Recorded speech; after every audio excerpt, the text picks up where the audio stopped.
Hello everyone, as I said, I am going to try and continue a nice stream of content for my YouTube channel. So here we are with my third video, well, what will hopefully be my third video this week. So while I would like to talk about other stuff, like besides Uncharted related things, I feel I haven't given my 2 cents about what I think about the recent patch that came out about a couple weeks back with the whole free-to-play and the changes they made to the game. So, first of all, it's patch 1.17 here, and let me get up the change list so I can make sure I'm not saying I'm not spreading misinformation or I'm just looking like an idiot. So, I need to get it up. But the first thing, I guess, that comes to mind that they did, off the top of my head right now, would be they're adding more microtransaction hats, and they're doing it over the course of the next couple of weeks. They already put up the first batch this past week, which was the oddball themed ones, which some of those are actually not really that awkward. I mean, Cutter getting a sombrero is kind of funny, and you know, it isn't like it's a bad thing. I mean, some of the stuff he did get though, like this weird garbage face kind of hat or whatever, or like stealth camo-ish looking hat, is just kind of weird, and is definitely something that I would personally never get, but something like a sombrero I would. So let's go over these one by one. The first thing they did was reset the leaderboard of all inactive players. So that means that all the players that were at the top of the leaderboard, or maybe even elsewhere on the leaderboard that were inactive, are no longer their stats are no longer part of the leaderboard. Their stats are reset to 0. So that means that they're no longer at the top, and that means new people can get up at the top instead. They've given everyone that has, I guess, the disc version of the game, or maybe like has been playing since a certain time period, like maybe their stats have been logged into the game since it came out, a Naughty Dog, a paw icon or whatever. And then of course they finally gave us the ability to play with the block mesh maps in custom game. And of course now more than one lab map will appear in the lab playlist. So that's good. That's a good change. And then they removed a bunch of medals from Objective and Plunder. I'm not going to go through that. They finally gave us more colors for the characters, which is probably the biggest change in the whole patch, I think.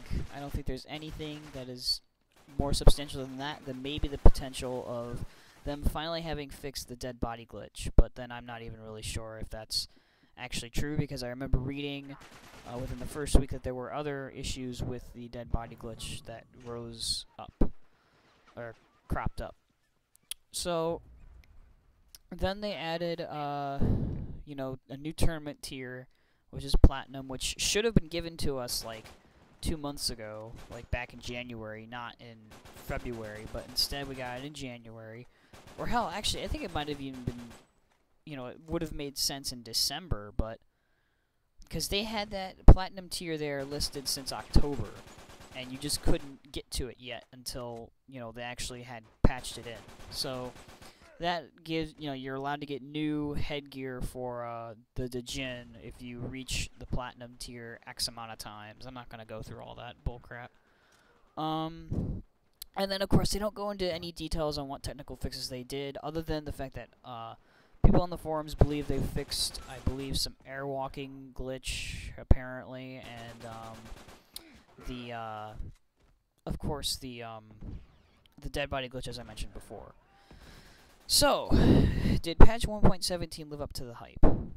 I don't really think so. It's still the same game as it was when, as it was in patch 1. I guess 15 or something like that, 16. I don't know. I think it was 1.15 we were on before 1.17. So It's still the same game. They didn't really change anything. They didn't try to change anything. And I can understand at this point in time it makes no sense to really try and change anything more about the game. I think at this point in time, you should just expect it to be the exact same game. Like, it's not going to change. They're not going to change any more weapons. They're not going to touch hip fire accuracy like a bunch of people want them to. They're not going to touch sprint. If they were going to touch sprint, they would have touched that crap a long time ago. The only thing they did to it was reduce the duration and how quickly you recover the stamina, your stamina. So if they were to do any more changes to stamina, they would have. I mean, not stamina, to sprint. They would have had. They would have had that in the bag, like in that big patch in like 2011 for that they released January 2011 or whatever that introduced stopping power or whatever. So there's that. 1.17, just, you know, like, aside from the colors, the only thing that has brought me back to it, I guess, was the colors. Like, that was the main appeal for me to, I guess, come back, was to see how the colors change character customization. And to be honest, it's not that big of a deal. Like, some characters have only different reds and blues, while other characters have a wide array of colors. It's really weird. Like, Eddie Raja has, like, 3 different reds for some reason, and then like he has no definitive white. It's sort of like a light blue, and then there's a sort of less light blue, but it looks kind of white, but it's not really white because of the design of his shirt. But yeah, there's characters like that, and then there's also, you know, they didn't bother fixing the specific character parts that you could color for some characters, like the Uncharted 2 henchmen. You can't change their torso. You can only change their arms and legs still. The colors of their arms and legs, of their camo or whatever.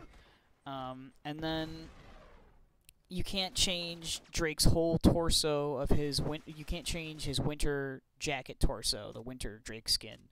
So there's stuff like that still in the game that sort of bothers me, and is probably never going to be fixed because of the way they decided to program those pieces for some reason. I don't understand why. Whoever made those decisions is really stupid. And then as far as the metal fixes go, I think those do actually help, but I don't think they're as big as what they did in Uncharted 2 to Plunder and Team Objective. Uncharted 2 Plunder was probably the best iteration of Plunder, simply because people were actually encouraged to go after the treasure. And while you see in these gameplay videos here that, you know, I'm always going for it, and they are actually trying to go for it, it's still not as aggressive as it was in Uncharted 2. Like, Uncharted 2, whenever I played Plunder after like 1.09 or whatever, it was so hard to capture it.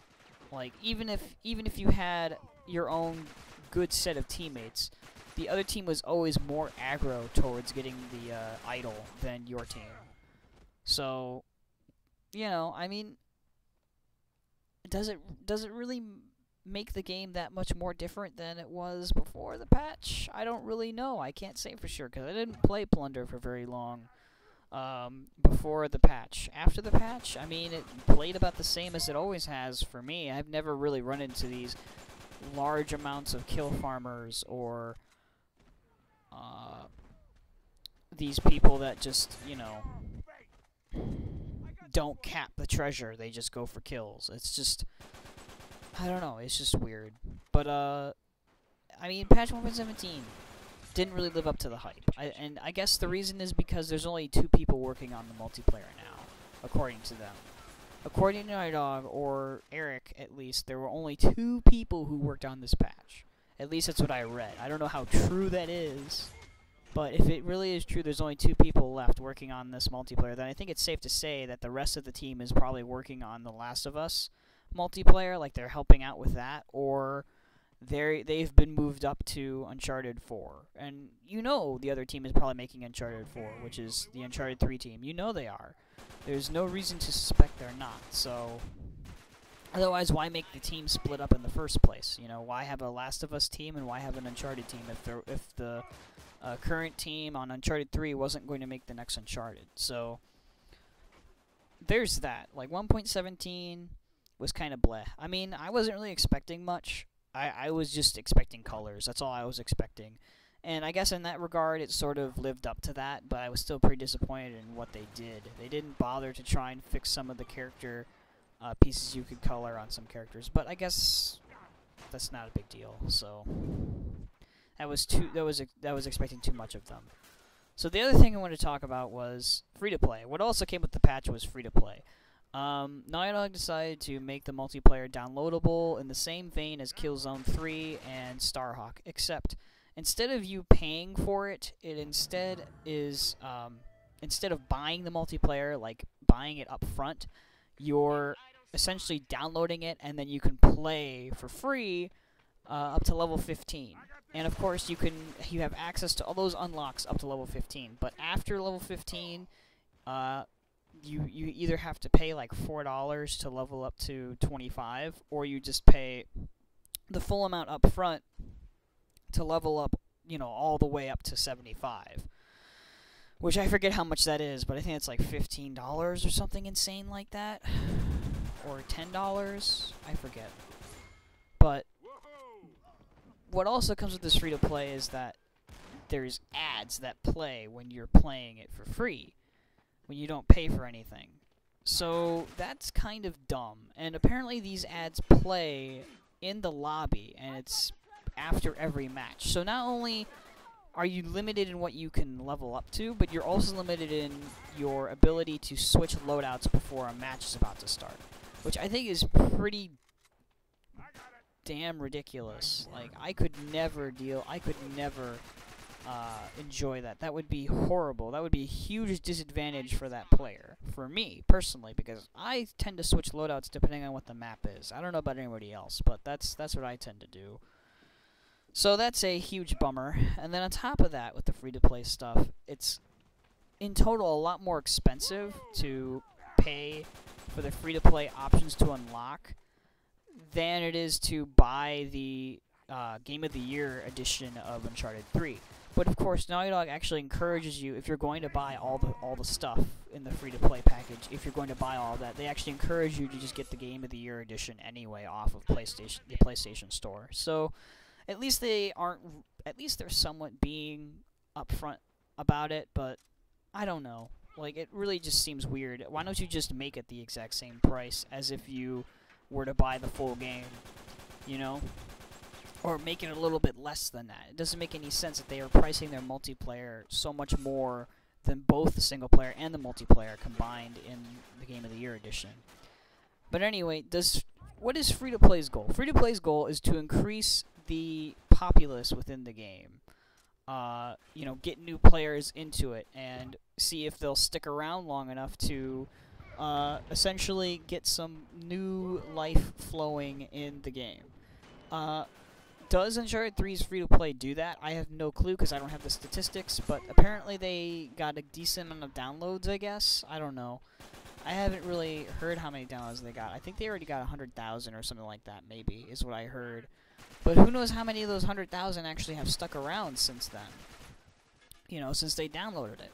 They might have downloaded it and then tried it and then saw all the bullcrap that's in it because of all the high-level players and stuff, and said, screw it, I don't like this multiplayer, you know? They don't want to pay an upwards of $15 just to get up to the same level as those guys if they can't even perform that well at their current level. Being at the current level limitation doesn't really limit them too much. They still have a lot of options and what kind of loadouts they can create, but still, you know, it always helps to have all the unlocks and such at your disposal.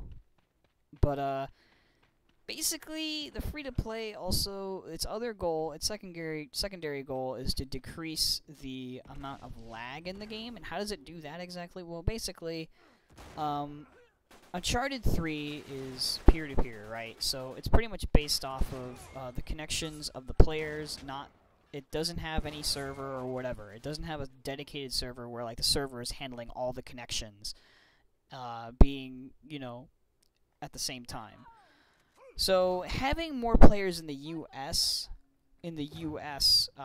Being paired up with each other is decrease should help the lag. It should eliminate there being that problem where you can't find American players or players of the same region as you, because often in Uncharted 3 you are paired up with people that aren't in your own country, and so then you have this issue where someone might be freeze lagging or whatever and you can't kill them, or they might be killing you faster than you can kill them, stuff like that. So free to play, not really that great, and patch 1.17 not that great either, but hey, I guess we'll see how things go from here on out. It's only been like a couple of weeks since it came out, so maybe things will get better, maybe they won't, but Uncharted 3 is what it is, and that's that.